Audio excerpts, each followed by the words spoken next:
Bismillahirrahmanirrahim. Assalamu alaikum dear students. Welcome you in lecture 18. Student, basically in lecture 17 we calculate all the loadings and we draw shear force and bending moment diagram. And now you see here, this is the bending moment diagram, okay, and at zero shear there will be maximum moment and we have to calculate this moment, clear? This, and then we will design for this moment, okay. So the procedure just like a similar with that as we designed for a simply supported beam. So our maximum shear is 13.299 and you see this in this diagram, okay. Here you see that the maximum shear is 13.299 and we need now this, okay. To calculate maximum moment we need this distance. So to calculate this distance we use similar triangular rule. And you see the similar triangular rule is applied and they basically calculate the distance x. So remember, the maximum movement will be how much? It will be equals to the area of this positive shear, the area of this triangle plus the area of this trapezoid. So trapezoid area 9.67 plus 4.9828 divided by 2 times this distance, and the area of this triangle is half times x times 4.9828. We need this x distance and we calculate that distance from similar triangle to x divided by ordinate, and this is that base divided by ordinate. We got 2.8836. so you just need to insert here x and multiply by 12 to got in inches. So once you insert this value, do the calculation, you got 614 kf inch is your maximum moment. Now the same way as we have this formula, we all know this, B is 72 inches. Remember, we design as a beam, flat we will design as a beam. So this is 72 inches, FC prime y is same, and you see, yes, D is 8 inches, and you need to plug all the values. You got 1.4536 square inches per 6 feet. Remember, here we are assuming not the beam width as 6 feet, remember. So this is this amount of steel you have to provide in 6 feet width. And S minimum is calculated 0.0033 BD, okay. You all know this formula. This is rho minimum equals to 200 divided by Fy, or 3 into Fc prime under root divided by Fy. So from that I got 0.0033 BD. I got 1.9 inch square divided by 6 feet, remember. And B is 72, D is 8 inch. So as this value is more than this one, so that's why we have to use S minimum, okay, to maintain the ductility, okay. Check. And ACI criteria, and for this minimum reinforcement, if I provide number 4 bar, so number 4 area is this much, I divide the area, I got 10 bars. So 10 bars I have to provide in 6 feet width. Or if you are interested to find the calculation as spacing, so in last I did this calculation. So now checking shear capacity as well, we have to check the shear capacity. So maximum shear is 13.299. This is the shear capacity, 2 pi into Fc prime under root BD. Here B is 72 and D is this much. So the shear capacity is far away from the acting shear, so that point there will be no shear. Remember, in Stair basically we check this criteria. Shrinkage reinforcement is provided 0.0018 times BD. Here I am using 12 inches. So now I not using 6 feet or 72 inches. So that by 0.194 inch square divided by foot means this is amount of, I have to provide this amount of steel in 1 feet width, okay, 1 feet width, not 6 feet width.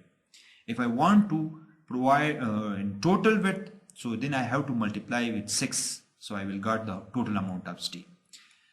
But if I am using per feet, then I will calculate spacing.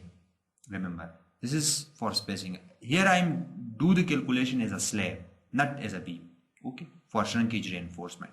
So spacing, you all know, spacing equals to area bar divided by ST times 12. You got 6.80. So number 3 at the rate of 6.5 inches center to center is my shrinkage reinforcement. Remember, here in this video I already explained that this is my shrinkage reinforcement, okay. This is my shrinkage reinforcement, this one. Okay, this is my shrinkage reinforcement. You see, this is the shrinkage reinforcement. And yes, if you are interested to find spacing for the main bars, as we got 1.9 inch square per 6 feet. So the calculation is simple. You just need to divide 1.9 by 6. You got 0.32 inch square per feet. So now this we will calculate spacing for that main bars. Okay, and spacing will be number 4 bar area times AST, which is this one, and times 12.7.4. This is just only the shifting from beam to slab or from slab to beam. Okay, so you don't need to be confused. Now spacing for main bar number 4 at the rate of 7 inch. This means that either you have to provide, for example, this is if you have let me show you. For example, if you have why not it working? We will use this one. Not working. Okay, I don't know why not it working, but this number 4 at the rate of 7 inches mean already we calculated 10 bars. So in 6 feet width we have provided either 10 bars, or if you want to determine the spacing of those bars, so the spacing of those bars will be 7 inch center to center. So in 72 inches, keeping 1 inch and 1 inch clear cover to the side, you just calculate, so 10 inches. Okay, so this is easy. Okay, it is not difficult calculation. Let me show here. Remember, as we did, this is our, let's say this is our flight. Okay, this is our flight. So either we have to provide 10 bars. Remember, in this direction we have to provide 10 bars, total 10 bars. Or if you calculate spacing, so then you will show this as a, okay, here you will show 2 bars and you just write that number 4 at the rate of 7 inch center to center. So you can do the things in 2 ways, like a slab or like a beam. Okay, and further, this is the detailing process. I will explain this process. Okay, let me explain here. Okay, you see, this bar is basically, which is coming from the base. This is my main bar, and number 4 at the rate of 7 inch. Okay, for this, because there is negative movement, positive movement, sorry, and there is negative movement.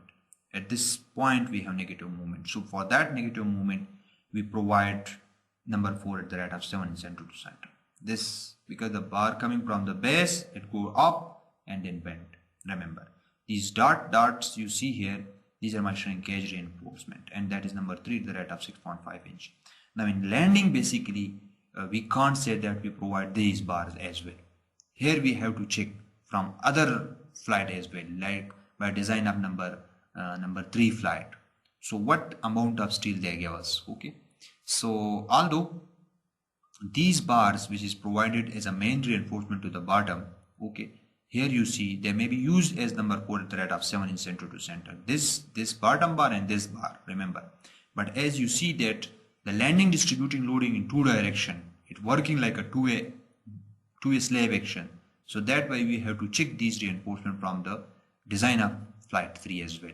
Okay, so here we not finally say that this is the reinforcement. Okay, so we will check it. Now flight 3. Okay, flight 3 calculation is same just like flight 1. Okay, here the things a little bit easy. The loading will be same. Here the flight is 2.75 feet and the same loading you see here, the same landing loading. Okay, and the distances are different, but the simplicity in this calculation that it is symmetrical. So that way R1 equals to R2 and total loading divided by 2. Okay, and the shear diagram will be looks like in this way. Okay, because in the middle portion the loading is same, so the inclination will be different from this inclination. The maximum shear is 7.063, so this is there. The shear in this case is less than in the first case. Okay, so that way, and remember we need this distance x, and that distance will be 2.75 as this distance. So 2.75 divided by 2, it will give you that distance. We find the location of maximum shear Okay, this is not tough or hard. Okay, this is easy to determine. If my pen work, so then I can draw this moment diagram. Yes, it will be looks like in this shape, the moment diagram. Okay, and here is my maximum moment. This is maximum moment, and this distance is how much? This distance is 2.75 divided by 2. Okay, this is x. So the area of this positive shear will be equals to the maximum moment. Clear? And here you see that here you see Vu max is 7.063 and the MUX, that is the maximum moment, is equals to the area of this trapezoid and the area of this triangle. So you know all the trapezoid area and the triangle area. 2.75 divided by 2 is this distance. Okay, and it gives you maximum moment, and it is 624, a little bit larger than the first one, because I think so that is due to length changes. Okay, no, not due to length changes. This is round about 15 to 16 feet. Okay, but a little bit larger value, 624 and 614. Okay, remember this is per 6 feet width. Okay, we are assuming as a beam as well. Okay, not as a slab. Okay, and the same calculation here is, they say, providing same reinforcement number 4 at the rate of 7 inch center. We are providing that reinforcement. If we calculate A is from this, so A is will be calculated from the spacing formula. You see spacing equals to area bar divided by area of steel times 12. So area of steel will be shifting here and spacing will be there. And you just calculate things, 0.338 inch square per feet, remember, per feet.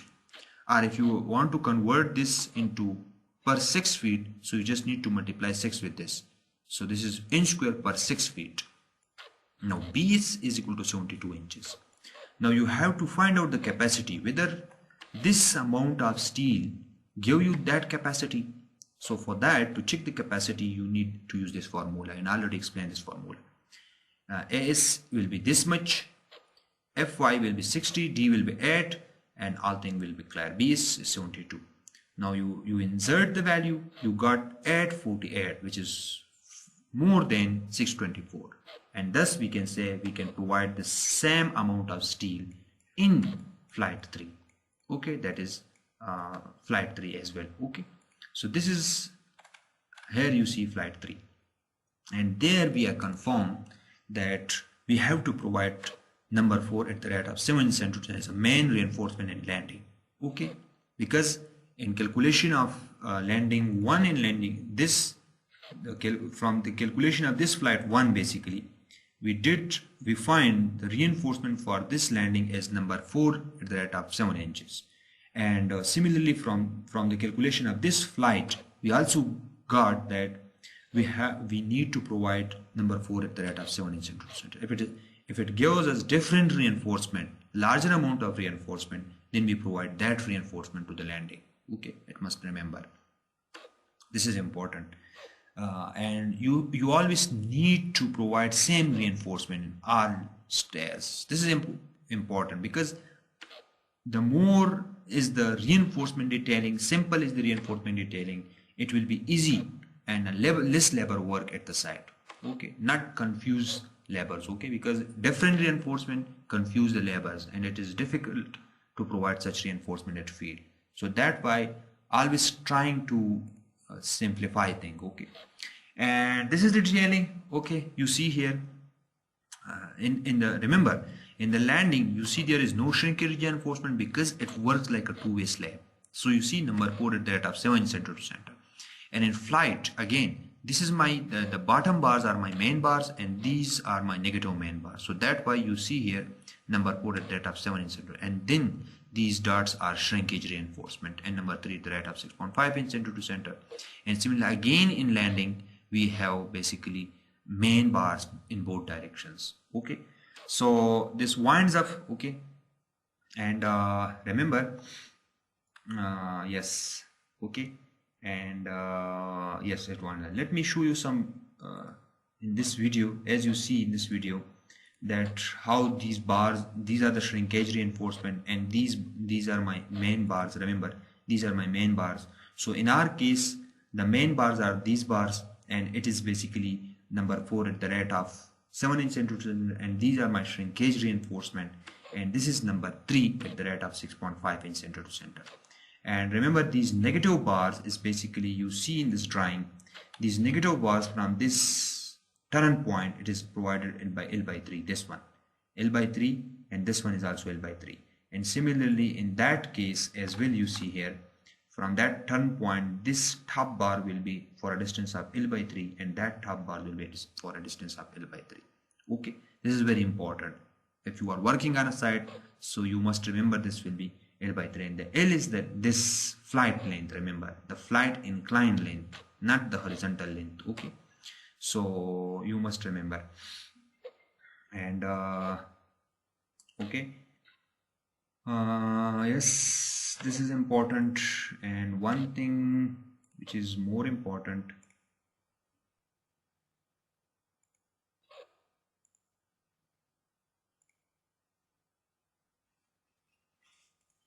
so you see in this video that these are the base beam. Okay, you see here, and how the bars are coming out from that beam, and you see the main reinforcement as well. And okay, here you see how they bends the bar. These are the main bars, and these are the shrinkage reinforcement. Clear? Yes, in this figure you see those top bars. Okay, and these are the main bars. Okay, these are the shrinkage reinforcement. In our case, this is number 3 at the rate of 6.5 inch, and in these bottom bars are number 4 at the rate of 7 inch center to center. Okay, so and these top bars, okay, which is coming in this direction, are number 4 at the rate of 7 inch, and these the bars which is provided in cross direction are shrinkage reinforcement number 3 at the rate of 6.5 inch center to center. Okay, this is very important. And you see this is the shrinkage reinforcement, and you see the chairs are provided to separate bottom and top bars. This is very important. The provision of chairs is very important, and you must to maintain that effective depth. Okay, so basically this is important. Okay, this is chair. Okay, this is chair.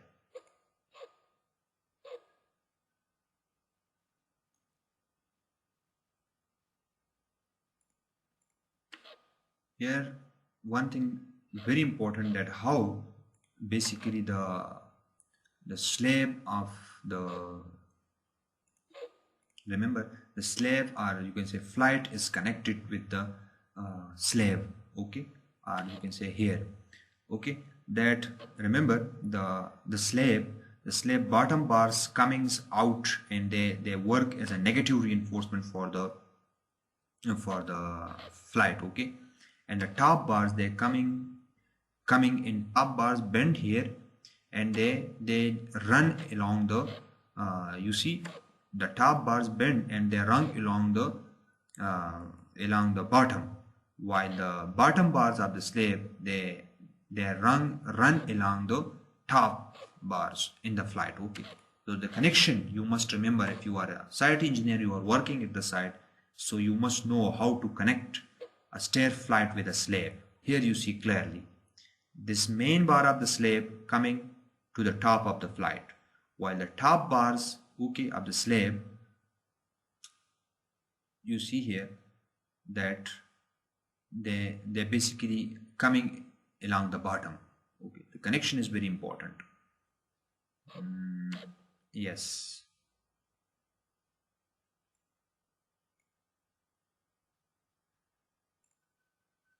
Here you clearly see the top bars bend, and they go down, while the bottom bars bend, they go up.